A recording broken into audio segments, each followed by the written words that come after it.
તો અમરેલી શહેરની જીવાદોરી સમાન ઠેબી ડેમ હવે પ્રથમ વખત સંપૂર્ણ ભરાશે। રાજ્યના પાણી પુરવઠા મંત્રી કુંવરજી બાવળિયાએ ઠેબી ડેમની મુલાકાત લીધી હતી, જેમાં ડેમના પાણીના વધામણા કરીને અમરેલી નગરજનોની વર્ષો જૂની માંગ સંતોષી હતી। મહત્વનું છે કે 1996માં અમરેલીની ભાગોળે આ ઠેબી ડેમનું નિર્માણ કરવામાં આવ્યું હતું અને ત્યારબાદ આજ સુધી આ ડેમ માત્ર 54% જેટલો જ ભરવામાં આવતો હતો, પરંતુ કારણ કે આ સિંચાઈ યોજનામાં 126 FRL મીટર સુધી પાણી ભરવામાં આવે તો બિન સંપાદિત જમીનમાં ઉભેલા હયાત પાકને ભારે નુકસાન થાય તેમ હતું। પરંતુ હવે રાજ્ય સરકારે ડૂબમાં જતી જમીનનું સંપાદન કરવા અને નવો રસ્તો બનાવવા મંજૂરી આપી છે। અંદાજિત રૂપિયા 13.60 કરોડના ખર્ચે 17 હેક્ટર કરતાં વધુ જમીનનું સંપાદન કાર્ય હાથ ધરાશે, જેથી ઘણા વર્ષોથી ઠેબે ચડેલી આ ઠેબી ડેમનો આ પ્રશ્ન ઉકેલાશે અને આ વિસ્તારના લોકો અને ખેડૂતોને તેનો સીધો જ ફાયદો થશે। અમરેલી શહેરને પીવાના પાણી માટે દરરોજ પાણી મળી રહે એવું આ ઠેબી ડેમ પીવાના પાણી માટેનું રિઝર્વેશન થયેલો આ ડેમ, એમાં જમીન સંપાદન અને બાકીનું જે કંઈ કરવાનું થતું હોય છે એના માટેનું અમે પૂરતું ફંડ ફાળવી આપ્યું છે। હજુ પણ કાંઈ વિશેષ કરવાનું થતું હોય છે તો એ કરાવીને પણ 100% આ ડેમને પાણીથી ભરી શકાય। 1996થી જે પ્રશ્ન પડતર પીડ્યો હતો અને ઠેબી ડેમ એટલે અમરેલીની જીવાદોરી ગણી શકાય, અમરેલી શહેર માટે પાણીનો કાયમિક માટે પ્રશ્ન હલ કરી શકે એ પ્રકારનો જ્યારે પ્રશ્ન હતો, આજુબાજુના 20 ગામ જેટલા ગામડાઓમાં પણ ફાયદો થાય આ ડેમ ભરાવાથી। 30% ડેમ આપણે ભરાતો નહોતો, 17 હેક્ટર જમીન જે એક્વાયર કરવાની હતી એ રાજ્ય સરકારે મંજૂરી આપી દીધી છે। સુરેન્દ્રનગર મહાનગરપાલિકા વિસ્તારમાં આવેલ રતનપર રાજકોટ બાયપાસ રોડ પર આવેલ વૃંદાવન, ચામુંડા પાર્ક અને મેલડીપરા સહિતની સોસાયટીમાં વરસાદના વિરામ બાદ 5 દિવસ પછી પાણી ઓસર્યા નથી, જેથી મનપાની પ્રી મોન્સૂન કામગીરી પર સવાલો ઉઠી રહ્યા છે। આ વિસ્તારમાં અંદાજે 10,000થી વધુ લોકો વસવાટ કરે છે અને છેલ્લા ઘણા વર્ષોથી આ વિસ્તારમાં વરસાદી પાણી ભરાવવાની સમસ્યા હોવા છતાં તંત્ર દ્વારા કોઈ જ કામગીરી કરવામાં ન આવતી હોવાનો સ્થાનિકો આક્ષેપ કરી રહ્યા છે। પાણી ભરાઈ રહેવાના કારણે પાણીજન્ય તેમજ મચ્છરજન્ય રોગચાળો વકરે છે। વડી રોડ રસ્તા પર પડેલા ખાડાના કારણે અવરજવરમાં પણ હાલાકી પડી રહી છે। ખાડાઓમાં પાણી ભરાઈ રહેતા વાહનો પણ અવરજવર કરી શકતા નથી, ત્યારે રજૂઆતોને ધ્યાનમાં ન લેતા અંતે સ્થાનિકો રોષે ભરાયા છે અને ચૂંટણી બહિષ્કારની ચીમકી ઉચ્ચારી રહ્યા છે। ચામુંડા પાર્ક વિસ્તાર, મથુરા પાર્ક વિસ્તાર માં તમે જોઈ રહ્યા છો કેટલા પ્રમાણમાં પાણી ભરાયા છે, વરસાદી પાણી ભરાયેલા છે, તેમ છતાં તંત્ર અમારી સાથે ઓરમાયું વર્તન રાખે છે અને અહીંયા ભયંકર પ્રમાણમાં અત્યારે લોકો માંદા પડ્યા છે, મેલેરિયા જેવા છે અને તમે જોયો તો રસ્તાની અંદર કોઈ પણ જાતની એમ્બ્યુલન્સ કે વાહન વ્યવહાર આવી શકે તેમ નથી। વર્ષથી અમે રહેવી છીએ, આ પાણીનો કોઈ નિકાલ થતો નથી અને મચ્છરનો બહુ રોગચાળો છે અને જો ડિલિવરી ઉપર બાય હોય એને કેમ લઈ જાવી? અમારી ડિલિવરી રસ્તામાં પાણી ભર્યા હોય અને મારા સસરા મારા સાસુ બે બીમાર જ છે, અમારે મહિને દવાખાને લઈ જવાનો હોય પણ ઉતરી શકે એવું છે નહીં પોઝિશન। પાણીમાં કઈ રીતે ચાલે? કોઈ સગવડતા છે ને, વાહન કોઈ આવતા નથી, હાલવાની સમસ્યા, છોકરા કોઈ સ્કૂલે પહોંચી શકતા નથી, 3-4 બાઈઓને રિક્ષામાં ડિલિવરી થઈ જાય, 5-6 ગઢા બુઢા પાસાથી 108 ને આવતી, પાણીની સગવડતા ને રસ્તાની નહીં, કોઈ જાતની સગવડતા નથી, મત લેવા તો આવતા જ નહીં। બધાને સાંભળવાનું છે, અમારો કોઈ આ ધણી ધોરી નથી, અમે આ બધી બાબતથી કંટાળીને બેઠા છે અને આ વસ્તુનો નિકાલ નહીં થાય તો આના માટે અમારે ઉગ્ર આંદોલન કરવું પડશે। સુરેન્દ્રનગર મહાનગરપાલિકા વિસ્તારમાં રતનપર બાયપાસ રોડ પર આવેલ 4થી વધુ સોસાયટીમાં વરસાદે વિરામ લીધાના 5 દિવસ બાદ પણ વરસાદી પાણીના ઠેર ઠેર ભરાવાના કારણે આ વિસ્તારમાં રોગચાળો ફાટી નીકળે તેવી દહેશત છે। રતનપર બાયપાસ રોડ પર આવેલ Chamunda park, Vrindavan society, Mathura society તેમજ મેરડીપરા સહિતની જે 4થી વધુ સોસાયટીમાં 10,000થી વધુ જે લોકો છે વસવાટ કરી રહ્યા છે। વરસાદી પાણીના નિકાલની કોઈ પણ પ્રકારની વ્યવસ્થા ન હોવાના કારણે આ વિસ્તારમાં આજ વરસાદે વિરામ લીધાના 5 દિવસ બાદ પણ હજુ વરસાદી પાણી ઠેર ઠેર ભરાયેલા જોવા મળી રહ્યા છે। આ મામલે મહાનગરપાલિકા તંત્રમાં સ્થાનિકો દ્વારા અવારનવાર રજૂઆત કરવા છતાં મહાનગરપાલિકા તંત્ર દ્વારા માત્ર અને માત્ર આશ્વાસન આપવામાં આવ્યું હોવાનો સ્થાનિકો દ્વારા આક્ષેપ કરવામાં આવી રહ્યો છે અને સ્થાનિકોની આ સમસ્યાનો જો આગામી સમયમાં નિકાલ નહીં થાય તો રાજકીય લોકોને પ્રવેશબંધી તેમજ મહાનગરપાલિકાના ચૂંટણી બહિષ્કારની ચીમકી પણ સ્થાનિકો દ્વારા ઉચ્ચારવામાં આવી છે। અક્ષય જોશી, ન્યૂઝ 18 ગુજરાતી, સુરેન્દ્રનગર। તો સાબર ડેરી સામે પશુપાલકોનો વિરોધ હજુ યથાવત છે। ભાવફેર સામે પશુપાલકોનો છઠ્ઠા દિવસે પણ વિરોધ યથાવત. સાબરકાંઠા અરવલ્લીના પશુપાલકોનો આક્રોશ.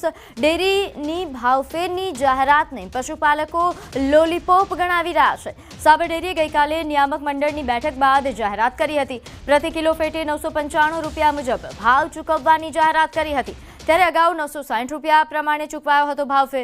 પશુપાલકોને ભાવફેરનો તફાવત ચૂકવવાની જાહેરાત થઈ હતી. તો દૂધ ઢોળવાના વિરોધને લઈને હવે પોલીસ ફરિયાદ કરાશે તેવી પણ માહિતી આપી.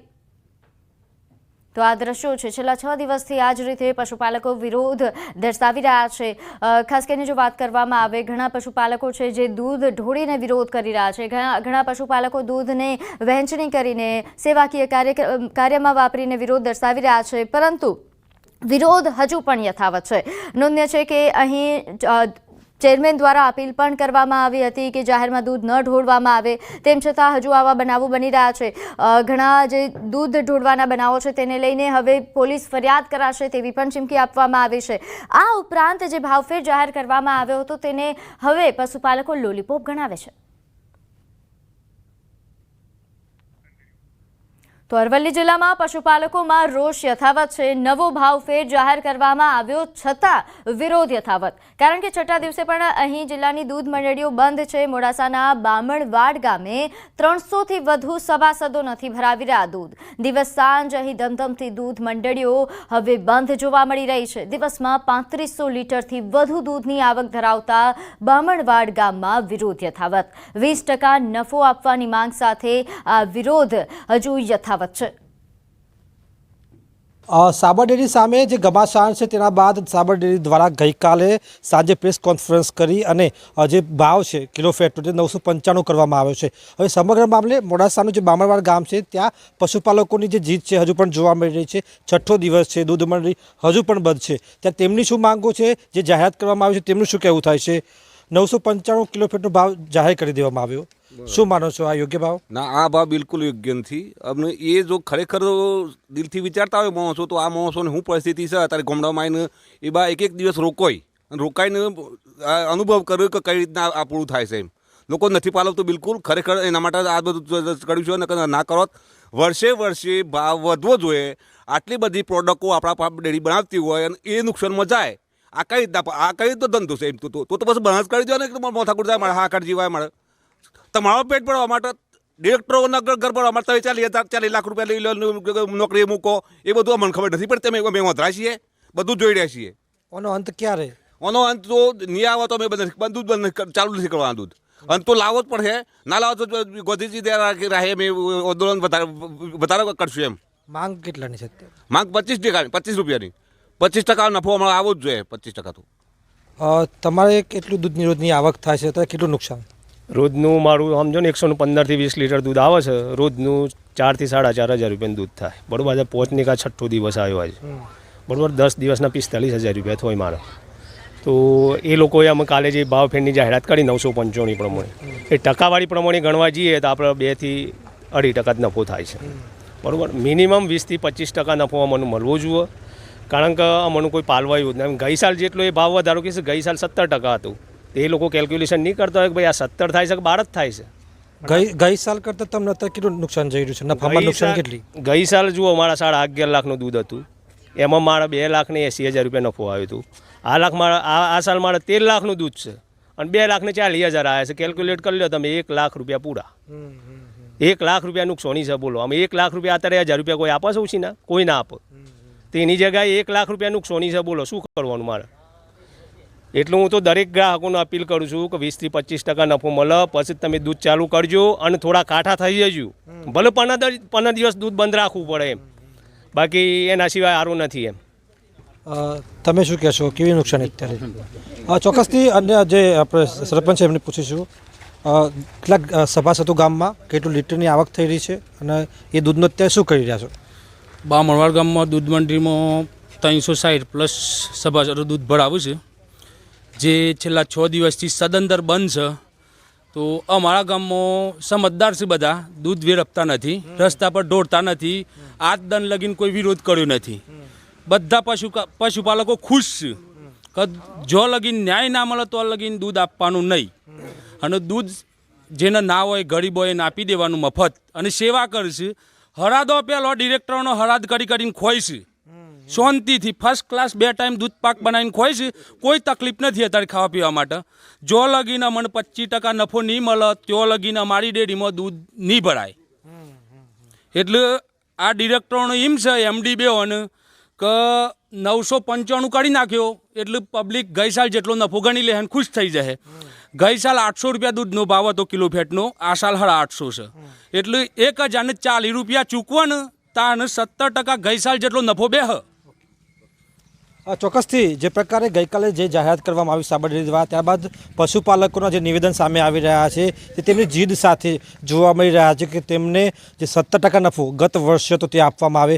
ક્યાંક ને ક્યાંક તેઓ છેતરાઈ રહ્યા હોવાનો પણ ભાવ છે. કારણ કે જે પ્રકારે ગઈકાલે જાહેરાત કરવામાં આવી ત્યારબાદ એમ હતું કે આંદોલન શમી જશે, પરંતુ વરસતા વરસાદમાં પણ પશુપાલકો સામે આવી રહ્યા છે અને પોતાની જે જીદ છે, પોતાની જે ન્યાયની માગણી છે, નફાની માગણી છે, તેના માટેની તેમની પ્રબળતા જોવા મળી રહી છે. હાર્દિક પટેલ, ન્યૂઝ 18 ગુજરાતી, બામણવડ ગામ, અરવલ્લી. તો આગળ વાત કરીએ સુરતની. અહીં બાળકીની છેડતી મામલે હોબાળો. કરચેલિયા ગામમાં તોડફોડ કરવામાં આવી. આગચંપીનો પણ બનાવ બન્યો. બાળકી દુકાનમાં પેન્સિલ લેવા જતા છેડતીનો આક્ષેપ છે. પોલીસે ફરિયાદ ન લેતા ગ્રામજનો વિફર્યા છે. ગ્રામજનોએ દુકાનમાં તોડફોડ કરી આગચંપી કરી. ગ્રામજનોએ રસ્તો રોકીને દુકાનમાં તોડફોડ કર્યા હોવાના સમાચાર મળી રહ્યા છે. ગ્રામજનોએ પોલીસનો પણ ઘેરાવો કર્યો. જિલ્લા પોલીસનો મોટો કાફલો સ્થળ પર પહોંચ્યો હતો. ફાયરની ગાડી પણ ઘટના સ્થળે પહોંચી. મિલવાઇલ ગામ લોકો ભેગા થઈ ગયેલા અને ગામ લોકોએ સામેવાળાની જે દુકાન છે એ દુકાનની અંદર થોડો સામાન કાઢીને તોડફોડ કરેલી, સામાન સળગાવેલો. પોલીસ આવી ગઈ છે ઘટના સ્થળે. અમે પણ ઘટના સ્થળે આવી ગયેલા. અત્યારે ગામમાં માહોલ બિલકુલ શાંતિનો છે. ફરિયાદ લેવાઈ રહી છે અને આરોપી ઓલરેડી પોલીસે હસ્તગત કરી લીધેલો છે. અત્યારે પોલીસ પાસે જ છે આરોપી અને આગળની કાર્યવાહી ચાલુમાં છે. તો દુકાને પેન્સિલ લેવા ગયેલી બાળકીની છેડતી મામલે આ વિરોધ છે. નોંધે છે કે અહીં ગ્રામજનો દ્વારા હોબાળો કરવામાં આવ્યો, કારણ કે પોલીસ ફરિયાદ પણ નહોતી લેવામાં આવી. તેને લઈને ગ્રામજનો વિફર્યા હતા અને કરચેલિયા ગામમાં જે દુકાનમાં બનાવ બન્યો ત્યાં તોડફોડ આગચંપી થઈ. આગળ વાત કરીએ. રિલાયન્સ ઇન્ડસ્ટ્રીઝે નાણાકીય વર્ષ 2025-26ના પ્રથમ ત્રિમાસિક ગાળાના પરિણામો જાહેર કર્યા છે. કંપનીનો નાણાકીય વર્ષ 2025-26ના પ્રથમ ક્વાર્ટરમાં નફો વાર્ષિક ધોરણે 76.5% વધીને 30,783 કરોડ રૂપિયાએ પહોંચી ગયો છે.